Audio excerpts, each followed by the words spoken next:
reka tubasuhuze mwebwe muhora mubana natwe kubw'ijambo ry'Imana. Hano rero turi kumwe n'Ibyizero TV, mukozi w'Imana Mugabe Yesu nashimwe. Yesu ahimbazwe. Urakomeye? Ndaho ndashima Imana. No kuri dushima Imana kongera kubana nawe. Abantu bakunda kukubona utambutsa ubuhanuzi bukakaye, abantu bamwe bakanikanga. Ese bamwe bakabaza turiya mugabo ntabwo Imana ijya imuha n'ubuhanuzi burimo agasukari? Abibwira ko mu buhanuzi habamo isukari baba babeshya. Kandi no muri uru rugendo rwo gusenga nta sukari ibamo. Mu gusenga ibyaho byose birarura. Ibyaho byose birarura. Kuko iyo usenga uhura n'intambara nyinshi. Ushobora gusengera ikintu ntigisohora ukumva ko Imana yakwibagiwe. Kandi wasengera umuntu we kigasohora. Sinzi niba munyumvishe neza. Turakumva. Ushobora gusengera umuntu cyangwa kwisengera ibyo ntibisohore, ko wasengera undi bigasohora. Niyo mpamvu rero nkubwira ko muri uru rugendo rwo gusenga ni ibisharira gusa, njye nta sukari nigeze mbibonamo. Nta sukari nabibonyemo. Tuvuge yuko se noneho uri umwe muri ba Mikaya bino minsi. Mikaya ni umugabo, ni umuhanuzi wabayeho, wahanuraga ubuhanuzi bukomeye butishimirwaga bitewe n'ibyo yahanuraga. Twavuga ko nawe uri Mikaya. Reka tubifate gutyo, kuko icyo ngira ngo nkubwire cyo ubu muri iki gihe abantu barifuza ko umuhanuzi yavuga icyiza gusa. Ariko jye mu byiza abantu bifuza bashaka ntabyo mfite. Kuko ntabyo mpabwa. Soko nanjye gutanga ibyiza bitambera. Kugabura rwose ibyiza Imana yantumye ni byiza. Ariko ntekereza ko abantu barabwiwe cyane, ibyiza barabibwiwe. Ariko se ubu ngubu icyiza ni ikihe? Navuga cyiza ko ari cyiza gihari. Erega hari aho abahanuzi bajya baducanga. Umuhanuzi umwe arazinduka mu gitondo akaba yahanura n'urugero, bakavuga bati ni ukuri ibintu birakomeye, inzara irateye, isi ibonye akaga. Undi nanone nyuma ya saa sita akaza ati Imana igariye ibyanyu byanyazwe, Imana ibahaye umugisha, irabaguye, irabashyigikiye. Aho ngaho rero bikagora abantu. None bigende biti bakora iki? Ariko sinzi n'abantu bajya basobanukirwa ibi byarahanuwe. No mu byageze bivugwa ko hari igihe kizagera abahanuzi bakaba benshi, n'abayobya abantu bakaba benshi. Urumva rero nibyo byane n'ibyo byabihe turimo. Niyo mpamvu nkubwira ko ngunda kubwira abantu ngo dusenge. Kuko urumva hari abacanga abantu, mbese abahanuzi nyine babaye benshi. Kandi no muri byanditswe ngo hari igihe abahanuzi bazaba benshi kandi bazayobya ubwoko bwanjye. Sinzi niba munyumva neza. Bazaba benshi, harimo n'ab'ibinyoma, ari bazayobya ubwoko bwanjye. Muri Yeremiya ibice numva ntibuka neza haravuga ngo mwampugije abantu banjye. Sinzi niba umurongo uwuzi. Gusa iryo jambo ririmo muri Bibiliya. Mwampugije ubwoko bwanjye.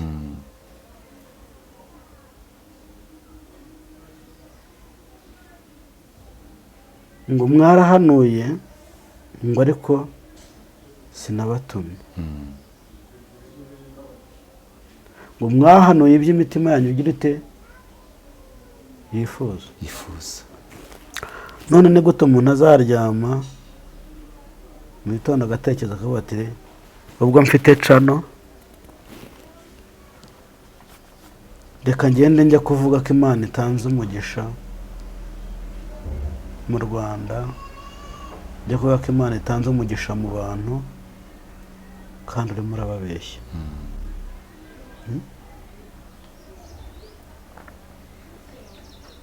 Urimo urababeshya. Hari umugabo wagiye kugura umuhoro, aravuga ati ejo nzica umugore byanga bikunda, ariko uraje ugiye kuri kamera ngo Imana itanze umugisha mu bantu. Utanze tese kubera ko wasenze se kurusha abandi, iraguha umugisha se kubera ko watuye ikihana, iratanga umugisha se kubera ko mufite urukundo, iratanga umugisha se, umugisha irawutanga ishingiye ku ki? Biragoye. Reka rero njye ndabona igihe tugezemo, kuko buriya buri wese umuhanuzi wese agira uko Imana imutuma, ariko igihe tugezemo nta byiza byo kuvuga, ntabyo mbona, nta byiza byo kuvuga mboneho no kubwira abantu badukurikiye, nta byiza byo kuvuga ngo Imana yavuze ngo igiriye neza abantu bose. muri imbabazi zarayishiranye, ntabwo imbabazi zayishiranye, ariko Imana nta santima igira.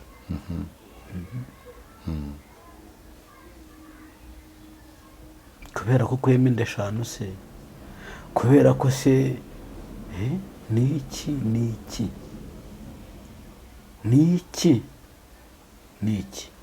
iki Imana itangiye umugisha. ariko harimo n'abayubaha. Nanjye nakubwiye ngo, wibuka ijambo nakubwiye ngo iratanga umugisha ku wayubashye.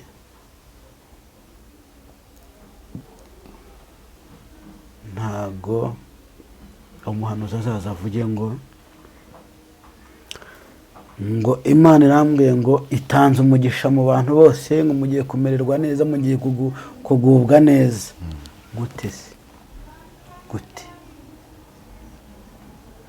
Kubera ko se wapfukamye ugasengera igihugu, kubera ko se wapfukamye ugasengera abapfakazi, kubera ko se wapfukamye ugasengera abarwayi, umugisha itanze, niba njyewe nasenze, niba runaka yasenze akanasenga, niba hano hari n'utanasenga atanavuga ko Imana ihari, gusa umugisha Imana iratanga umugisha mu bantu bose gute? Icyambere ntibiza ko Imana ihaba, iriho. Gusa nta mugisha urawukeneye. Utekereza ko Imana idahari, uwo muntu wumva nawe akeneye umugisha? None se nimvuga ngo Imana yambwiye ngo itanze umugisha, nawe nzamubwire?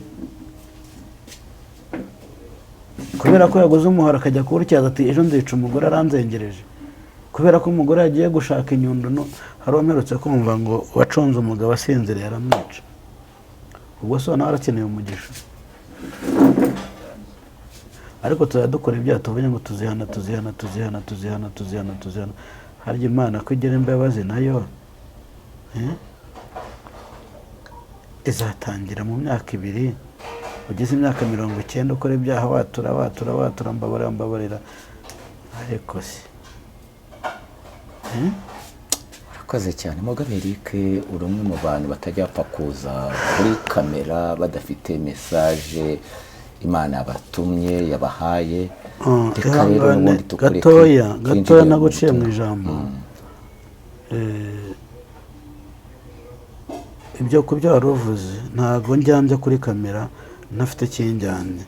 No mufite channel nafunguye ariyo Mugabe TV. Abantu badukurikiye bazajyaho barebe igihe ibiganiro mperukira kubikorera, barebe n'igihe gishize nta biganiro bijyaho. Ngiye ntabwo nzashyira ikiganiro kuri channel yanjye Imana itambwe ngo genda ujye kuri kamera utange message. Ntabwo nzanyikize ngo ndashaka views, ngo ndashaka iki. Ngewe ntambutse ubutumwa ko nabuhawe, nkavugira Imana uko nayibonye, nkavuga Imana kugira neza, kugira ngo hari umuririmbyi uvuga uririmba ngo maze nabo bakizwe be kujya mu muriro. Mbwiriza ubutumwa bwiza kugira ngo abantu bakizwe be kujya muri uriya muriro. Niyo mpamvu rero ntabwo nzaryama ngo kubera ko Mugabe mfite cano ngo ndashaka ko YouTube izampemba ngo reka ngende mvuga ibyo nshatse. Oya, ntabwo ariko nteye, mvuga icyo nategetswe. Murakoze cyane. Karibu na message. Murakoze rero, twarimo tuganiraho. Ndumva ntabwo tuye burambirane, tugiye kujya kuri message.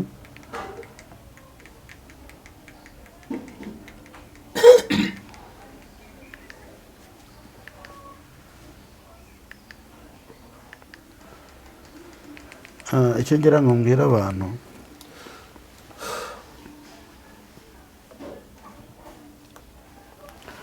ndumva n'ikiganiro twigeze dukora ubushize twakivuzeho.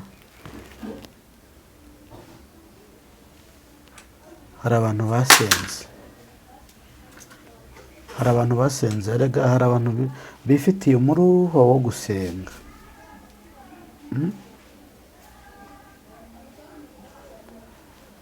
Muri hari abantu bikundira gusenga, ariko dore message ngiye gutanga niyi: ku bahanuzi bayobeje abantu.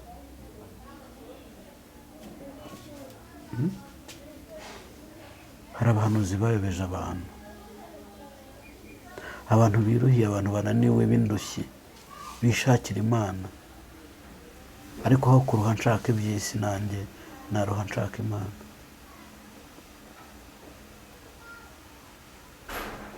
Ushobora gushaka iby'isi ukabura ijuru, ariko washaka iby'Imana ukabona ijuru. Sinzi niba munyumvishe. Washaka iby'isi ukabura ijuru, ariko washaka Imana ukabona ijuru. Ndiho ndavuga rero ku bahanuzi bayobeje abantu. Ku bahanuzi, urugero ngiye kubaha ni message ariko ndimo nanga kuko ntago ntinda. Urugero ndimo mbaha, ntago ngiye Mugabe uzampa icyifuzo umbwira uti nsengera mfite iki kibazo, ngende nicare ndeke kugusengera Imana kandi wampamagaye nizeye ko ngomba kugusengera. Abahanuzi benshi sinzi ibyo abantu babaha, benshi barahindutse, ntago bakiri abahanuzi. Barahindutse bageraho birengagiza inshingano zabo zo gusengera abantu, kandi bahamagariwe gusengera abantu. Umuntu akaba yamuha icyifuzo ati nsengera, akagenda agaparika kwicecekera. Ntabwo ari byo rero, ntabwo ari byo. Ndiho ndabwira abahanuzi ni message nabahaga. Ntabwo niba Imana ikubwiye ngo muhamagariye gusengera abantu, ntuzabwirirwa, ntuzaburara. Umuntu naguha icyifuzo akubwira ati mukozi w'Imana nsengera, aho kugira ngo umusengero uparike ujye mu nyungu zawe. Tuvuge hari umuntu twagiye tuganira arambwira ati wowe uracyabasha no kwitaba abantu b'Abanyarwanda bari mu gihugu cy'u Rwanda ukabasengera? Ati reka kagiye ibyo narabirenze, ndetse kandi mvugana n'abadiaspora bo hanze. Ati niba uvugana nawe ndakaguha niyo sukari, ati se umunyarwanda yaguha iki? Nabwe ntariko uriya mu diaspora ashobora kuguha iyo sukari, ariko iyo sukari akayiguha ari Imana imukoresha ko wasengeye wa wundi. Nukuri abahanuzi bayobye, bavuye mu nshingano bari bafite. Umuntu uciriritse cyane waguze amayinite y'igiceri cy'ijana akaguhamagara kugira ngo umufashe umusengere, wenda reba ukigure biswi y'umwana, ariko arigomwe ashyizeho amayinite kubera ko gushaka, aragira ngo umwingingire Imana igire icyo mukorera, ariko wowe ugafata ugaterera iyo ukivuganira na wa wundi ukeneye ko yaguha isukari. Ntabwo ari byo rero, ntabwo ari byo, ntabwo ariko Imana yacu yaduhamagaye. Imbere y'Imana twese turareshya. Ndagira ngo mbwire abantu ngo bahindukire, abahanuzi bahindukire bongere bagaruke mu bihe bya mbere bya nyuma, kuko bajya baca umugani ngo utazi yava ntamenya n'iyajya. Abahanuzi rero icyo nababwira ni mugaruke, mwikumva ngo musengere ukomeye, uri hasi mu mureke, kuko ntekereza neza ko uri hejuru icyo yaguha yakiguha ari Imana yamutumye, kubera ko wafashije gusengera uri hasi yuriye. icyo navuga ni iki ngiki, tugendeye ku byo tubwiye mu kanya no ku butumwa utambukije muri kano kanya Imana yaguhaye ku bahanuzi, harimo yuko abahanuzi bahugije abantu Imana. Icya kabiri, mu butumwa watubwiye bushize tubwiye ko Imana yakwetse ko mu bahanuzi 10 batatu bonyine aribo baza batumwe n'Imana. Ndi kuvuga ngo ibyo bibazo abahanuzi bateje ntibyaba biri intandaro kuri ayo madini amwe namwe yafashe umwanzuro akavuga ati bitewe n'ibi bibazo reka tube duhagaze ikintu tubuhanuze mu nsengero kugira ngo batagumya guhuza abantu Imana. Tugendeye ku cyo ngicyo waruvuze, ese kuba barabahagaritse turabyita kwirukana umwuka wera w'Imana, cyangwa nizo mpungenge n'abo bahanuzi bamwe na bamwe baje bagatera mbutiyaje mu nzira? Abenshi batera mbutiyaje mu nzira kuko hari abari bari mu itorero imbere babicibwa, babaye nk'abana b'ibirara. Bavuyeho rero baza nanone baza njya numva mubyita ngo ni kuri iyi mihanda, barabatara bati ntahandi tuzabivugira, reka tujye kuri kamera tuzabeshya, kandi tubeshya abantu bazatwumva. Kandi koko abantu b'iyi minsi banyurwa babeshye, ntabwo bashaka kuvuga ukuri, ntabwo bashaka ko abasenga by'ukuri ntabwo bagaragara, ariko ababeshya baragaragara. Urugero ngiye kuguha, ubu ushobora kuvugana n'umuntu 2 3 ukamusengera, ejo bundi wamuhamagara ugasanga nimero yawe yariborotse. Urumva urukundo ruhari? Akagenda akajya kuwumubeshya, kandi ukamuhamagara, wamuhamagara ati ndashaka kunsengera. Ubwo yabonye ngo umuhanuzi ugiye kumusengera, ati kugusengera urampaye angahe? Ijambo ry'Imana ziracuruzwa. Abura niba abantu bashaka.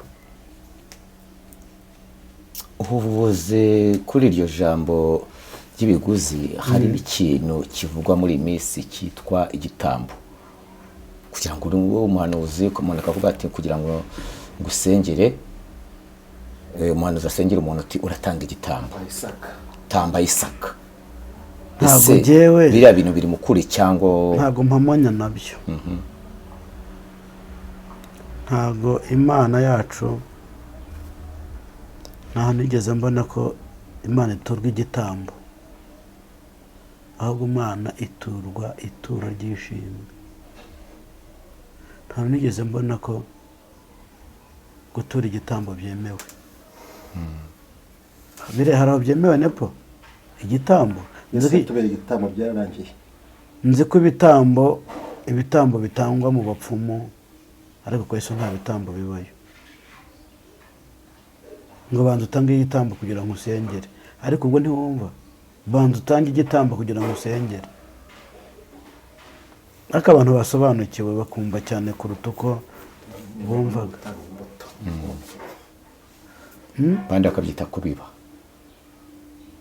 Barabibikiza ibitambo, imbuto ziheze. Kugira ngo n'amashaza se ko nayo yacitse amasengesho yabo yumvikane. N'amashaza nayo ko yabuze n'ubunyobwa se. Abantu bagira ubwenge, bave mu bujiji, kandi basobanukirwe, kandi birinda babeshye. Barababeshya muzi ngo niko kuri, ariko ntabwo ariko kuri. Uvuga ukuri ntimubasha kumubona, ahubwo murabona abatavugisha ukuri. Yesu abaha umugisha. Tugana ku musozo w'ikiganiro cyacu, sinzi mu butumwa watanze yenda niba aracyakwisobwe kugira ngo nacyo ube wacyongeraho ubundi uduhe nimero ya telefone. Icyo wenda naba nibagiwe, abantu nibadufashe badushyigikire, bakore subscribe kugira ngo baduheshe umugisha kuri Mugabe TV, Umusaraba TV n'Ibyizerwa TV. Yesu aduhe umugisha rero. Nimero yanjye ni 07 88 96 97 41. Yesu abaha umugisha kandi ndabakunda. Amahoro y'Imana abane namwe. Tuzasubira ibyacu nakagaruka tuvuga ijambo ry'Imana, kandi murusheho gukizwa, murusheho kwezwa, kuko Yesu araje. Karibu n'isengesho. Uri Imana nziza, uri Imana idukunda, turagushimye rero, turaguhimbaje, wabanye natwe mu kiganiro. Mwami, tugeze amasaha tujyomeye ku mwuka w'abazima, kandi Kristo ntacyo twibagiye kandi nicyo twarengejeho mu byo wadutumye. Urakoze rero ko wabigenje neza, mu izina rya Yesu Kristo, amen. Buri insengero zisigaye zikorerwamo byinshi. Ntabwo abantu bavanywe ku Mana n'abahanuzi gusa, n'abashumba, abapasiteri, abadiyakoni, abarimu, abo nabo bakuvana mu ruhande wari urimo rwo gusenga, bakagushyira inyuma y'itorero kubera ko utabonye ya korari, kubera ko wahanuye ugahanura ukavuga umwuka w'Imana burya ararondora, ukarondora abantu ibiriho bibera mu rusengero. Icyo ndi kuvuga ni iki ngiki.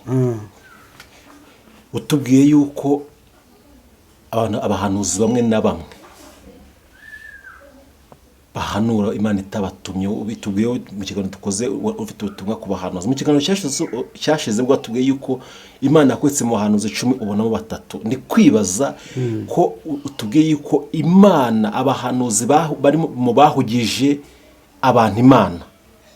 Tugende mu ijambo ruvuze muri Yeremiya. Ndumva icyo ngicyo niyo message nifite, sinzi niba hari ibindi mwambaza. Urakoze cyane mukozi w'Imana gukebura abahanuzi. Gukebura abahanuzi ni byiza, dore ko nawe uri umuhanuzi. Ariko se abahanuzi bakora iki noneho mu gihe nk'iki?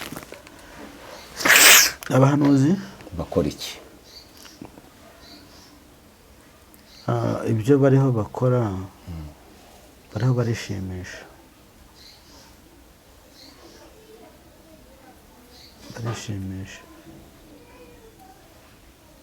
Barishimisha ariko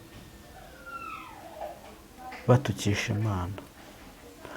Ntangira nakubwiye ngo hari abantu bavuye ku Mana kubera abahanuzi.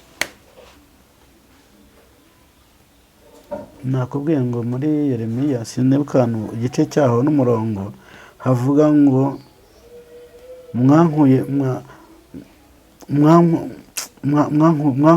mwankugije abantu banjye. Hari abantu batatanye, hari n'abantu bavuye mu nsengero bazivamo. Ese bari inyuma y'itorero, itorero ry'abantu. Mukozi w'Imana Eric, ubona biterwa n'iki? Kuko abo bahanuzi uvuga akenshi badahagaze mu kuri kw'ijambo ry'Imana.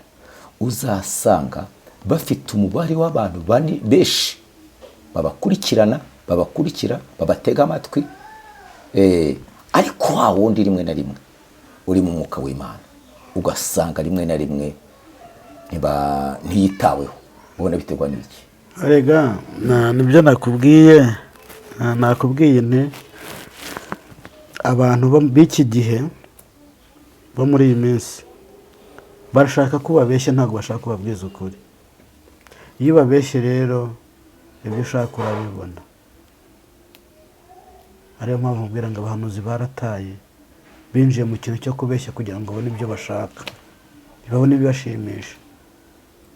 Inyungu yabo ni iyihe se? Inyungu yabo ntabwo yumva se?